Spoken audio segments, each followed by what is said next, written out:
welcome to the deep dive. Today, we're going to be looking at eosinophilic esophagitis, Okay. or EoE for short. Yeah, It's a mouthful, I know. it is. But if you're curious about this condition, Right. maybe you're dealing with it yourself or you know someone who is, Yeah, then you're in the right place. for sure. We've got a whole stack of research, Uh-huh. medical websites, patient guides, Awesome. all to help us really unpack EoE Right. and to help us make sense of it all.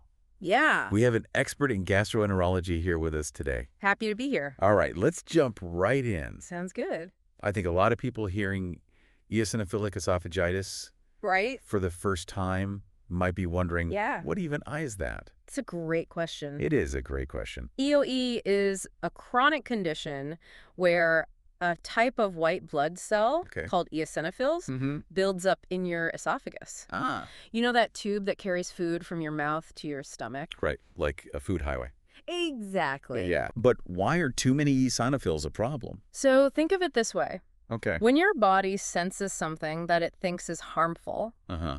it sends these eosinophils to fight it off, Okay. which is a good thing. Right. But in EoE, they kind of overreact, Okay. and they cause inflammation in the esophagus. Ah, so it's like they're fighting an imaginary enemy in your food highway, Exactly. causing yeah. traffic jams. Yeah. So does that mean the main symptom is trouble swallowing?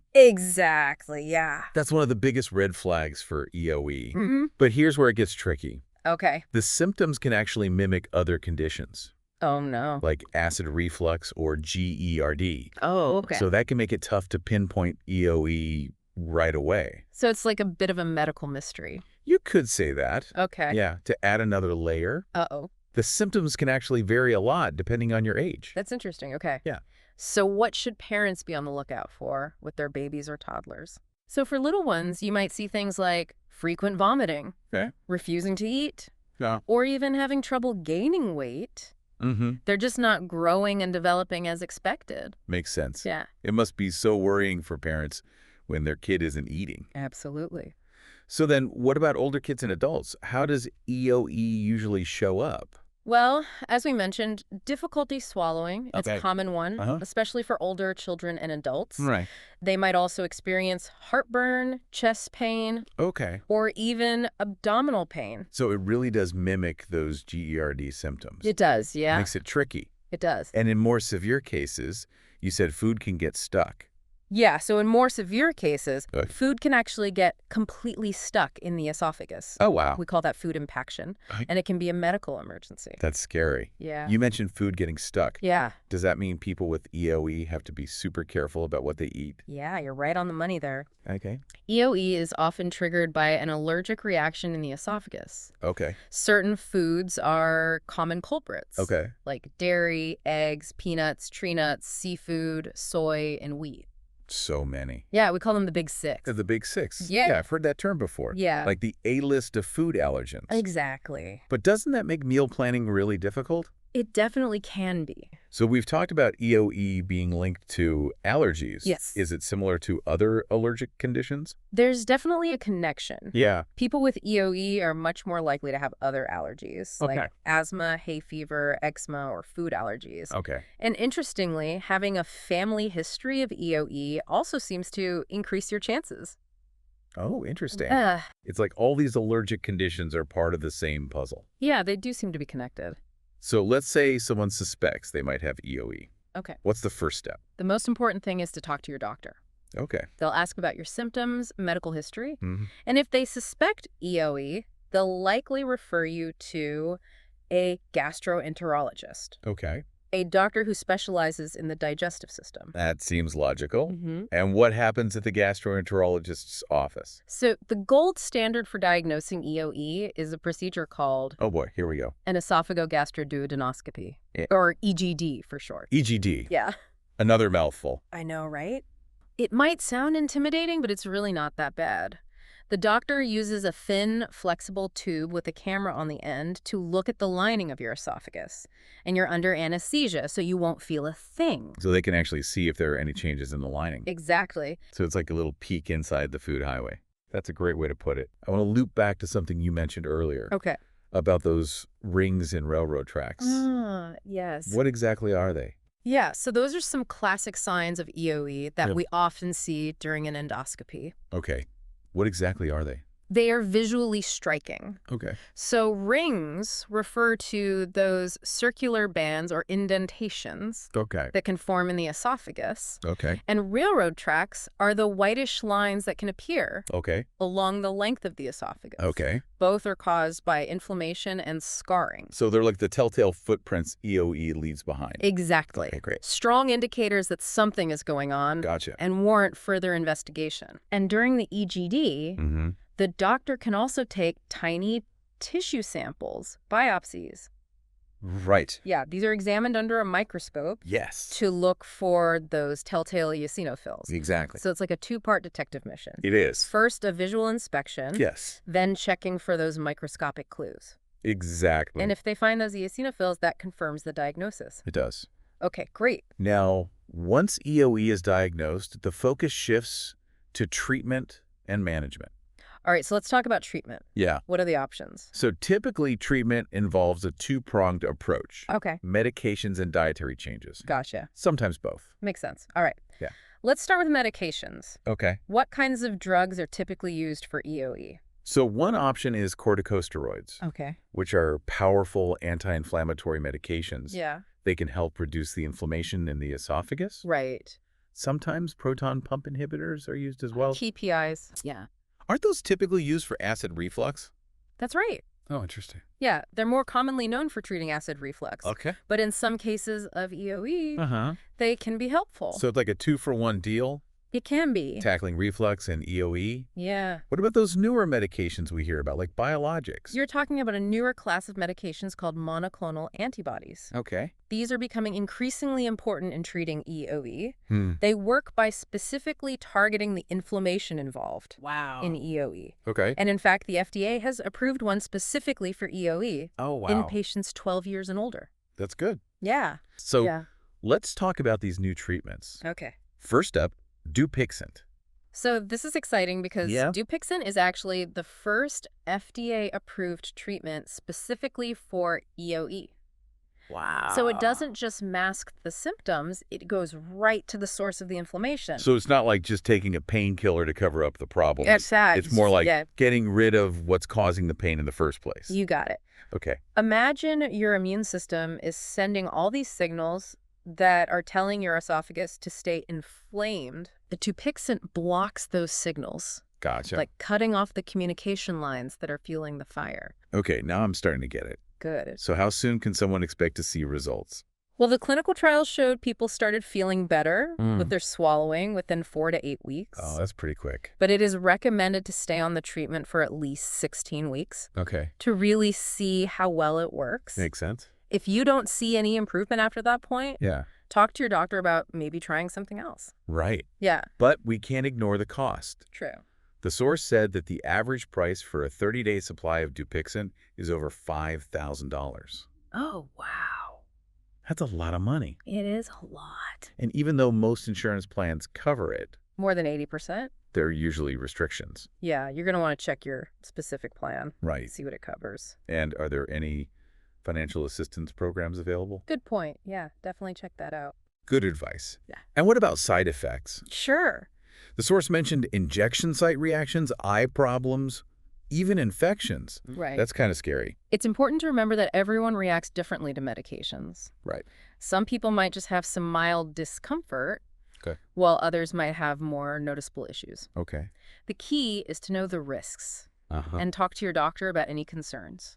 Definitely. And speaking of things to talk to your doctor about, Yeah. the source said that you should avoid certain live vaccines like measles, mumps, and rubella Right. while taking Dupixent. Yeah, that's because, Can you explain that? yeah, so live vaccines, they contain a weakened version of the virus. Okay. And since Dupixent affects your immune system, Right. there's a small chance the vaccine could actually cause the illness Oh, wow. that it's supposed to protect against. So it's better to be safe than sorry. Always better to be safe. Talk to your doctor Ab- about any vaccinations Yep. while you're on this medication. Definitely. Now, one last thing about Dupixent. Okay, It's a biologic drug, right? it is. What does that mean for someone considering this treatment? Biologics are really complicated to manufacture. Okay. That's why they're usually more expensive. Right. And it's really hard, Yeah. almost impossible to make a generic version. Oh, wow. So that keeps the price high. Gotcha. Okay, so we've learned a lot about Dupixent. Yeah, we have. Let's move on to the other treatment you sent us info on. Okay. EoHelia. All right. It seems to work differently. It does. This one's pretty interesting. Oh, It's an oral solution, okay. unlike Dupixent, which is an injection. So you take it by mouth. You got it. Okay. It's a liquid form of budesonide, Okay. which is a corticosteroid, Uh-huh. been used for a long time to treat inflammation. Right. But EoHelia is specifically designed for the esophagus. So they took an existing solution Yeah, and tweaked it to address this specific problem. exactly. That's interesting. And it's designed to coat the esophagus Okay. to deliver the medication right where it's needed. Interesting. It's a pretty unique formulation. Uh-huh. It actually becomes more fluid so you can swallow it easily. Okay. And then it goes back to its original form. Wow, that sounds pretty high-tech. It is. And it comes in these pre-mixed stick packs. Right. So I'm picturing someone managing their EoE Yeah. discreetly Right. On the go. on the go. No need for injections or refrigeration. It's a game changer. Yeah, especially for people who need that convenience and portability. For sure. But the source did say Yeah. that it's important to follow the instructions. Oh, absolutely. There's shaking, snipping, squeezing, swallowing, and rinsing. Yeah, it's a process. It is a process. But it's all designed Right. to make sure the medication is delivered effectively Okay, and to minimize any side effects in the mouth. that makes sense. Yeah. Now, we don't know exactly how budesonide works to treat EoE, Mm-mm. but research shows it does reduce eosinophils It does. and other inflammatory cells in the esophagus. That's what we want. That's what we want. Less inflammation, fewer symptoms. Right. And that leads to relief from those EoE symptoms. Exactly. It's interesting that the source pointed out that budesonide Yeah. has actually been used for years Mm-hmm. in compounded prescriptions for esophagitis. It has. So it's not a brand new thing. It's not brand new. They just made it more convenient. Oh, right, they made it more user-friendly. User-friendly, exactly. Definitely a win. Definitely a win. Yeah. Okay, so we've talked about both Dupixent and EoHelia. We have. What are the main takeaways when we compare them head-to-head? So they both have shown promising results in treating EoE. Okay. They both target inflammation, Mm-hmm. but through different ways. All right. So Dupixent, as we talked about, Yeah. blocks those specific inflammatory signals, Right. while EoHelia, with its budesonide, Uh-huh. it acts on a wider range of inflammatory cells. So different approaches, Right. but same goal. Exactly. Reduce inflammation. Reduce inflammation. And that difference in how they work Yeah, affects how they are given. absolutely. Dupixent is an injection every other week. Right. And EoHelia is taken by mouth twice a day. That's right. That's something to consider Definitely. based on your preferences and lifestyle. For sure. So it sounds like Mm, talking to your doctor is crucial absolutely. when you're deciding between these two treatments. It is. There's a lot to think about. There is a lot to think about. And that's where your doctor's expertise really comes in. Yes, definitely. They can help you sort through everything Yeah, and figure out the best way to go. absolutely. Okay, so that covers the medication side of things. Right. Let's dive into dietary changes now. Okay. What does that typically involve for someone with EoE? So remember the big 6 food triggers we talked about? Yes. Well, dietary changes often start with eliminating those, Okay. at least temporarily. That means no dairy, eggs, wheat, soy, peanuts, tree nuts, or seafood Oh my gosh. for a while. So it's like giving the digestive system a break Oh, yeah, and exactly. then slowly reintroducing things. Exactly. What about cases where the esophagus is already narrowed because of the inflammation? That's where a procedure called endoscopic dilation comes in. Endoscopic dilation. That sounds a little intense. It is, yeah. What exactly is involved in that? It's actually a fairly common procedure. Okay. If the esophagus has narrowed due to scarring, Uh-huh. this procedure can help. Okay. It involves using a special balloon Mm-hmm. inserted through an endoscope. Okay. Remember that tube with the camera Right, right. to gently stretch the esophagus. So it's like a widening project for the food highway. That's a great way to put it. Now, it's important to keep in mind Yeah, that everyone responds to treatment differently. they do. Managing EoE is a long-term process. It is. It's a journey, you could say. A journey, absolutely. Okay, now aside from the physical aspects, Yeah. does living with EoE have an emotional or psychological impact? That's a really important point. Yeah, Imagine constantly having to worry about what you can and can't eat. Right. or even being afraid of food getting stuck. Yeah. It's totally understandable that people with EoE might experience anxiety Yeah. or even develop a fear of swallowing called phagophobia. Phagophobia. Yeah. Wow, I hadn't heard of that. So EoE isn't just about the physical symptoms, it's about the mental and emotional toll as well. It is, yeah. That's why having a strong support system is so important. Absolutely. And maybe even considering mental health support if needed. Now, one last question before we wrap up this part of our deep dive. Okay. What's the long-term outlook for people with EoE? The good news is that EoE is not a life-threatening condition. Oh, okay. And with proper management, Mm. whether through medication or dietary modifications, Okay.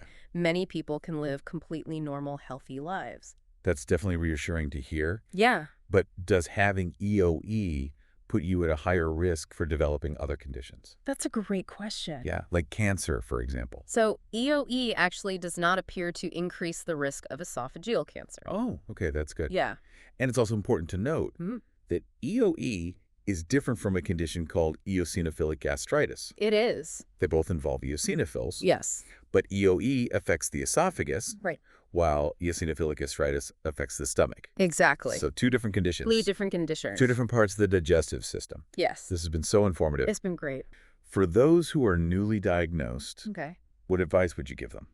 Take a deep breath. Okay. It's a lot to take in at first. Right. But remember, EoE is manageable, Mm-hmm. and there's a whole community of people out there who understand Yeah. exactly what you're going through. That's an important reminder. Yeah, It's not a journey you have to take alone. it's not. What else would you recommend? Don't be afraid to ask questions. Okay. Your doctor is there to guide you Mm-hmm. and help you make informed decisions about your care. Knowledge is power. It is. What else? Don't underestimate the importance of mental health support. Okay. Living with a chronic condition like EoE can be stressful. Yeah. So taking care of your emotional well-being Yeah. is just as important as managing the physical symptoms. Absolutely. It's about a holistic approach It is. to your health, not just focusing on the physical. Exactly. And lastly, remember that research is constantly evolving. Yeah. New treatments and therapies are on the horizon, Mhm. offering hope for even better outcomes in the future. Oh, like science is catching up with the condition, Yeah, giving us more tools to fight back. exactly. I love that. Yeah. Now, we've talked a lot about the medical aspects of EoE, Yes. but I'm curious, Yeah. what are some of the biggest misconceptions about this condition? That's a great question.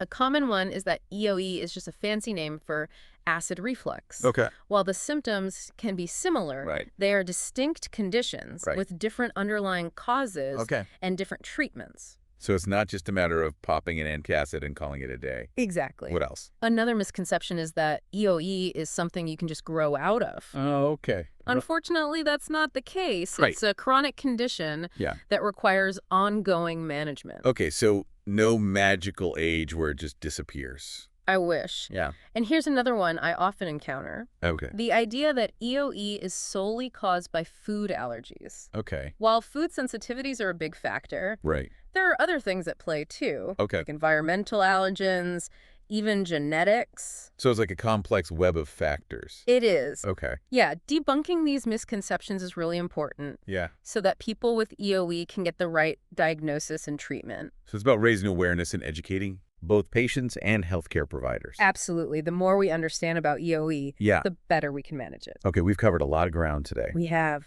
What are some key takeaways for our listeners? So, if you're experiencing symptoms Okay. that suggest EoE, Yeah. like difficulty swallowing, chest pain, or food getting stuck, Uh-huh. talk to your doctor. Early diagnosis is key. Exactly. Yeah. Effective treatments are available, both Yeah. medications and dietary changes Mhm. that can really improve your quality of life. It's a manageable condition. It is. Okay, good. And for our listeners, Yeah. we hope you've gained a deeper understanding of EoE Mm-hmm. and feel empowered Yeah. to advocate for your health Absolutely. or the health of someone you care about. For sure. Remember, knowledge is power. It is. Before we wrap things up, Yeah. what are the most important things for our listeners to remember about EoE? So first and foremost, if Okay. you're experiencing any of those telltale symptoms, Yeah. difficulty swallowing, Right. chest pain, food getting stuck, Yep. talk to your doctor. Early diagnosis is so important. It is. The sooner EoE is diagnosed, Yeah. the sooner you can start exploring treatment options and start feeling better. What else should our listeners keep in mind? It's so important to remember that EoE is a manageable condition. Okay. There are effective treatments available, Mm-hmm. both through medication and dietary changes, Right. that can really improve your quality of life. So there's hope. There is It's not a condition that people have to just suffer through. absolutely not. Okay, good. There are things that you can do to take control of your health Right. and start feeling better. This has been such an enlightening conversation. It has been. Thank you so much for joining us today Thank you for having me. and for sharing your expertise with our listeners. Absolutely, my pleasure. And to our listeners, Yeah. thank you for tuning in to The Deep Dive. And before we sign off, I want to give another shout out to the Center for Digestive Health and Nutrition. Their website is an amazing resource for anyone who wants to learn more about digestive health, with tons of information, articles, even recipes. It's all there. So big thanks to them for all the great work they do. Yes, thank you. Remember, you're not alone in this journey. You're not. And as always, Yes. keep exploring, keep learning, Keep learning. and keep diving deep. And keep diving deep.